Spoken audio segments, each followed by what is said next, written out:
என்ன யோசிச்சுக்கிட்டே இருக்கிறீங்க?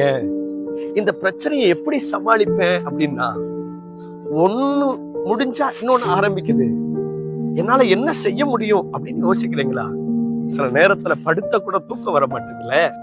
அதை நினைச்சு நினைச்சு நீங்க குழம்பி போய், ஆண்டவரே நான் என்னதான் செய்வேன் அப்படின்னு சோர்ந்து போறீங்கல்ல.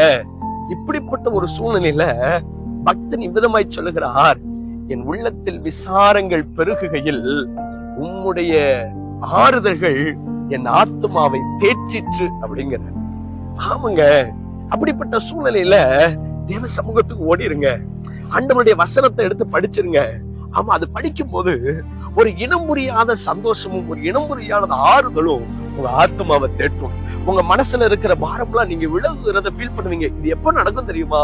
அவருடைய சமூகத்துல உட்கார்ந்து அவருடைய வார்த்தையை தியானிக்கும் போது, அவரை துதிக்கும் போதுதான். ஒருவேளை நீங்க அப்படிப்பட்ட சூழ்நிலையில இருக்கிறீங்களா? ஓடிருங்க, அப்பா சமூகத்துல ஓடிருங்க. நிச்சயமாய் அவருடைய ஆறுதல்கள் உங்களை ஆத்மாவை தேற்றும்.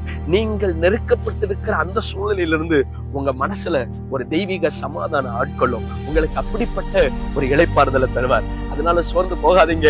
எத்தனை பிரச்சனைகள் போராட்டங்கள் வந்தாலும் அதுல இருந்து உங்க ஆத்மாவை விடுவிக்கிற கர்த்தர் உங்க கூட இருக்கிறார். அவரே உங்களுக்கு ஆறுதல் செய்வார். ஏன்னா அவர் ஆறுதல் செய்யறவர்ல. அவர் உங்க கூட இருக்கும் போது எதுக்கு கவலைப்படுறீங்க? ஓடுங்க தேவ சமூகத்துக்கு, விடுங்க வசனத்தை. ஒரு சந்தோஷத்தினால நிரப்பப்படுவீங்க.